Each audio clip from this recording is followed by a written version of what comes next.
This is the Shepherd. We love metal. We're here in the green room, in the back bowels, if you will. If that makes any sense. So the Metal Grill. We've got festival going on in Milwaukee, Blackened Fest 2. And for those that are from this area, know that Milwaukee has been very good to extreme metal for a long, long time. And there's been a little dip. There's been a couple years where there hasn't been the Metalfest, and I think this is kind of a path off of that that's kind of bringing it back. But we're here tonight, and we're talking with the guys from Nevalra. So if you guys would all introduce yourself and tell what instrument you play in your favorite beer. What's up? This is young Robert Ginn. I play the drums. I'm Scott Ames. I play guitar and all the vocals. I'm Cody Sprock, and I play bass and I do backup vocals. All right, so what we have here tonight, you guys are co-headlining, coming all the way from Missouri. Fuck yeah. What is, for someone that is maybe more mainstream metal, that's dipping their toe in this water, what are they getting into? What can they expect? Oh man, darkness. Darkness. That's what it's all about, man. You gotta love what you're doing. Otherwise, I'd like to paint a pretty picture for everybody, but it is a shitty business, like most business. Everybody's out to take advantage of what you do and everything, and if you don't love doing this, then it's not where you need to be. You know, I mean, if you're having fun playing local shows and stuff, I would, go for it. If you want to do it as a business, as a band that's like really trying to go do something great, it's shittier than I thought it would be, and it's more rewarding than I thought it would be at the same time. So, like I said, you really got to love what you do to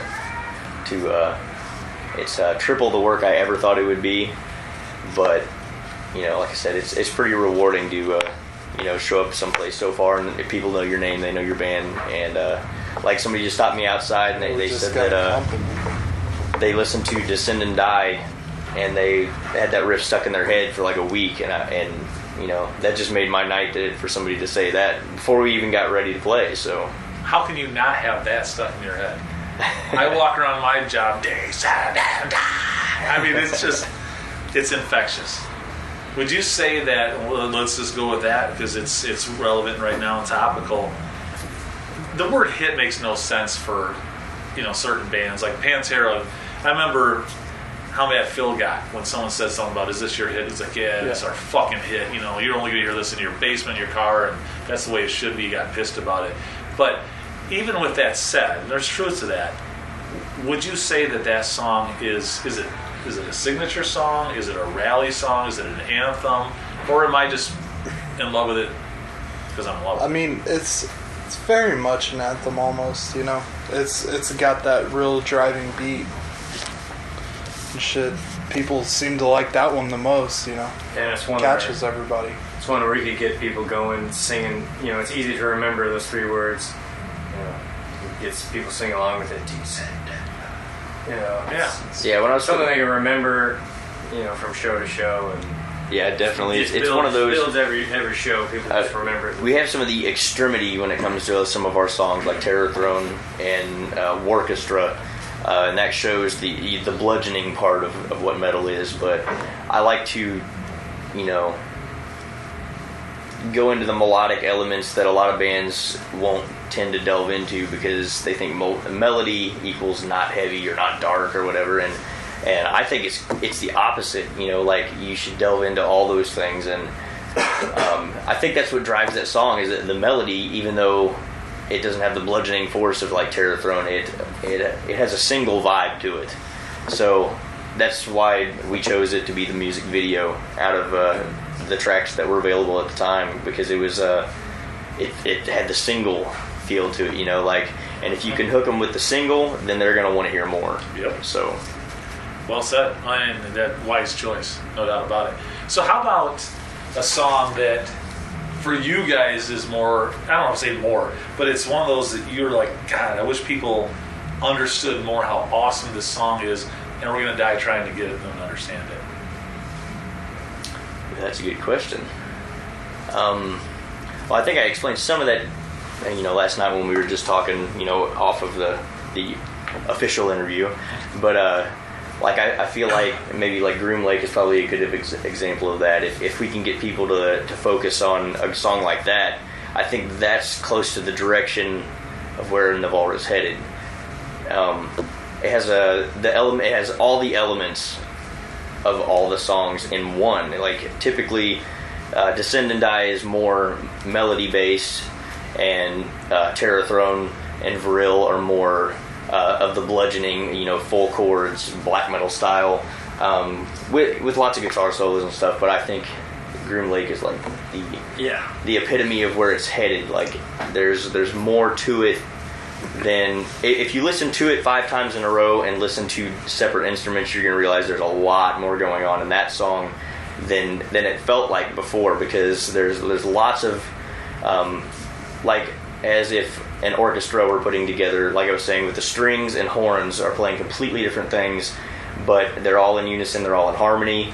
And me and Sprock have lots of parts where I'm doing a solo and he's doing like a bass line that has nothing to do with the original rhythmic riff. So technically there's 3 parts that are playing simultaneously, and I don't think people are realizing it because they're listening to just the lead guitar right there, So I think that's the direction it's headed, and I'd point to probably Groom Lake is the best representation of what you're saying, of getting people to focus on something like that. Yeah, I'd have to agree.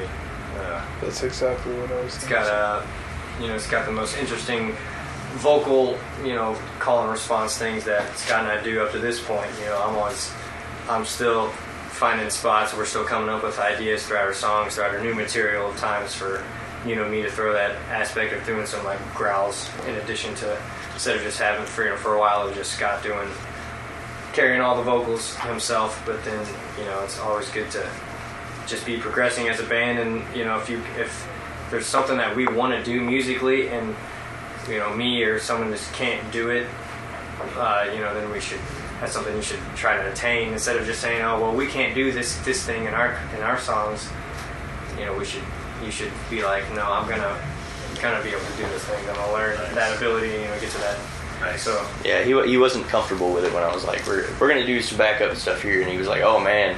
So I gave him just enough technique to take off with it, and now he's starting to mold his own voice to it, and he's gotten better the more we've done it. Way better. And that isn't that where growth happens, when you're most uncomfortable, right? I mean, that's kind of a life lesson. So let's morph into that. For a person coming into more extreme metal as a fan, lyrically, what is the? I mean, every band's different, but what's the overarching themes Nevalra wants or would like people to at least consider? Not necessarily they have to subscribe to it. That's not music, but that's a great question actually, because it started off as a very blasphemous band for obvious reasons. It pisses off a lot of people and it excites a lot of people, and most everybody that's especially into the dark metal, they hate religion for their own reasons. It started off as a blasphemous band, and the lyrics have shifted from that slightly. While we still have those elements because it's always fun, to poke the Christian. Yes, exactly. We still have those elements. Please do it. And of course, you got to put it on the merch because they love walking around town with. Yes, we do. With what a glorious day to amputate God and faith. So I love it when you see somebody standing in line someplace and everybody's like, "What does that shirt say?" So, but it started off as mostly blasphemous, like I said, for obvious reasons, and it's kind of morphed into lots of things. Me and Sprock are pretty interested in like alternative human history, like things that have been swept under the rug, that have been recorded in history and then wiped away by the mainstream. Human history, and so we're into stuff like just world history, Egyptian stuff, weird, ancient aliens type stuff, things that have been written down in hieroglyphics in different areas that people have wiped away as myths and stuff, and that may have been misinterpreted. Like they see a god descending from the heavens, and when it could have been an extraterrestrial of some sort, that they don't understand what that was. So that's what some of our songs like I'd like everybody to look up what Groom Lake really is. And there's a reason we didn't make it just straight, like naming it something different. We wanted a lot of people to go, what is Groom Lake? And look it up and start reading about it, and they'll be like, holy crap. And then all of the lyrics fit with it.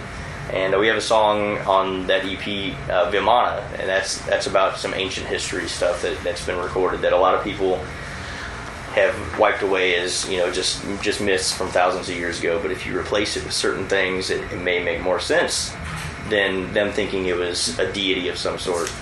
And so we have some different elements when it comes to that kind of stuff. And it's even started to, we're in that realm as well, but I've started to write more philosophical, big picture life questioning kind of things. Like, I know my music is going to outlive me, and I want it to be portrayed to leave some sort of legacy, so I'm doing more philosophical, big picture type stuff. Like, there's going to be a song that should be coming out at some moment called I Am the Sun, and it's about philosophy. So we got some doctoral stuff going on here. That's awesome. I think it's a good opportunity to, not necessarily educate people, just get people to, question things. Like you said, you want people to look things up. I think that's something that can open, a lot of people's minds to, in all aspects, is to just, sit back and, it's kind of cliche to say that, to ask questions, but people don't. Sometimes when you're not presented, sometimes you just have to be presented something in a certain way, or presented information that you had no idea about, to really rethink things. So I think it's a good chance to do that, with what we're doing lyrically, and also, as far as musically, if I love it when we hear this every so often, is when someone really loved our music, they'll come up to us, they're like, I don't really like metal, I just came out here with my friend or whatever it is, but you guys are awesome. Like, I loved it. It's great to, to be able to not, we're sure when we say we're playing metal, people always formulate a certain image in the head, but then if people give it the chance, there's things that we could play that you don't have to love metal to grasp onto, like Descend and Die and stuff like that, or even riffs, things going on throughout any other song. There's aspects to it that can grasp just people that like music in general. It's not one of those things where if you don't love metal, you're not going to like what we're playing. It's just, it's musically creative, so people can grasp onto that and give metal a chance, open their eyes to that. Gotcha. So we're here at the Metal Grill, excuse me, Cudahy, Wisconsin, South Milwaukee, for those that haven't been here. Neat venue, bringing a lot of neat acts, and this is the Milwaukee Blackened Fest 2, and hopefully there'll be a 3. I want to thank you guys for spending some time with us. Yes, sir. Any last parting thoughts? Well, listen to our music, That's how we survive. So to access you best, what is the best way? Is it Facebook? Is it Bandcamp? Is it how do people get the Nevalra to them? If you want the links to everything, just go to our official website, which is nevalra.com, and it has every link to every website. So it's kind of your preference. If Facebook is your thing, Twitter, Bandcamp, SoundCloud, YouTube, all of them. There's links to all those things, and that way you can kind of pick your preference. A lot of people go to YouTube for music. Some people want to download it from Bandcamp. So yeah, just our official website, and that'll take you anywhere you want to go, really. Mm-hmm. Well, thank you guys. Yeah, thank you. Yeah, appreciate it. You betcha. We're signing off here from the Metal Grill in Cudahy, Wisconsin. We love metal with Nevalra.